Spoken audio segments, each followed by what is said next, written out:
my name is Thandiwe Muriu, and I've been a photographer for 10 years. It's a long time, yeah? I began photography when I was 14 years old. I really loved taking pictures when my dad gave me a camera for the first time. And I'd come home from school and do my homework, and then I'd run to take pictures outside with the light that was available before I had to go to bed. And years later, now I have a career in photography, and I love what I do. How many of you love what you do? How many of you love being a student? Yeah. So today I want to talk to you about being a master or composing art.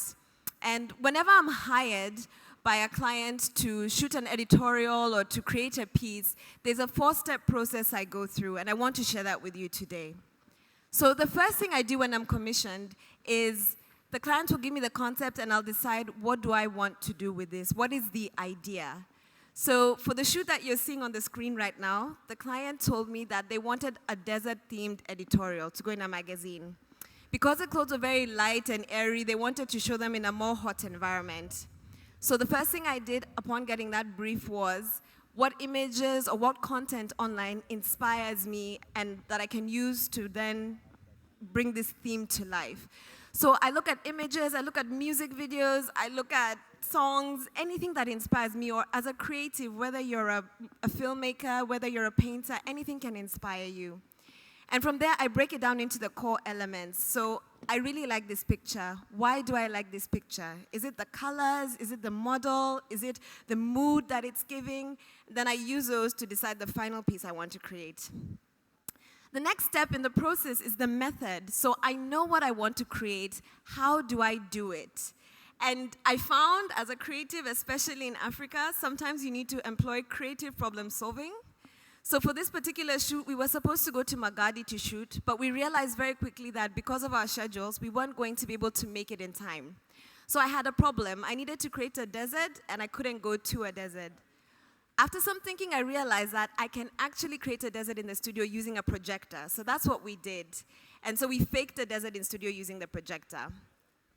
In my journey as a photographer, I have come to realize that sometimes we need to be creative in problem solving to get the results we need with the resources that we have.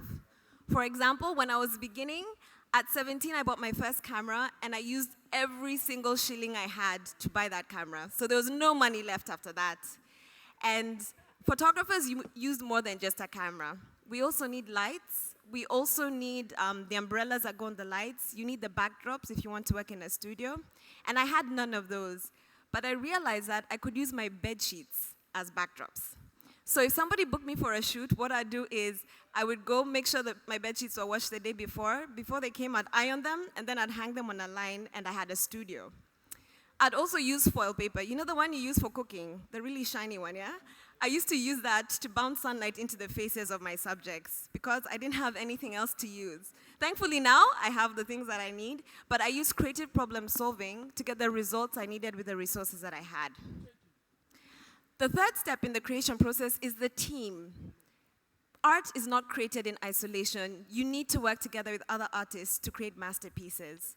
So I look at who can I partner with, who has the skill and the passion to bring my vision to life. For me as a photographer, it's which makeup artist, which model, maybe which stylist to get the clothes do I need to work with to bring this vision to life. I've learned that working with others allows me to disengage from doing their job, and I can focus on what I'm good at. I'm a photographer. I'm good at taking pictures. So if you're good at painting, maybe you need to hire somebody else to market your painting, for example, because that's what you're good at. The last step in the creation process is to actually create whatever it was you're commissioned for. So for the shoot that you saw, the final images will be projected for you to see. And I have learned that in the creation process, I need to release myself to enjoy actually making the image. I'm sure many of you have had the experience of an artist, no matter what you do, singing, dancing, where you go on stage or you go to work and things don't go as planned. And I've realized that, that doesn't need to throw off my whole passion and excitement for the project. I just need to embrace change and be ready to adapt. There was once I was commissioned to shoot a couple, and it was a very high-powered couple. So the day before, I checked all my gear. I made sure I was ready for this shoot. I can't make a mistake. And we got to the venue, and I realized my lights had malfunctioned, and I didn't have a light stand to hold up my lights. And I looked and I thought, can I run home and get more lights? And I realized there wasn't enough time. So I used creative problem solving to adapt to the situation. I found sellotape and I used it to kind of tape my lights together to fix a problem. And I had my assistant actually hold the lights and walk around as a light stand. So I didn't let the change in the perfect plan that I thought I had affect my creation process. I just released myself to create. In conclusion, before I leave, I want to share with you 3 things that I've learned from years of composing art. The first one is that art comes from a place of passion. You cannot be a master at what you do if you're not passionate about what you do. You must genuinely love what you do to create amazing images or songs or movies or whatever it is that you do. The second thing I've learned is don't take yourself too seriously. I'm a perfectionist by nature. So if the shoot doesn't go exactly as planned initially, that would really distress me. But I've learned that just relaxing and enjoying the process of creating art opens you up to all the endless possibilities there are that you may not have seen when you were thinking just in line with your perfect plan. The last thing is express yourself as you create art.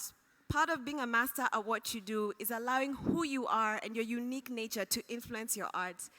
I personally really like colors, so my work is very colorful like you've seen. I really like faces, so I shoot faces. And that is uniquely me. None of you can be Thandiwe, okay?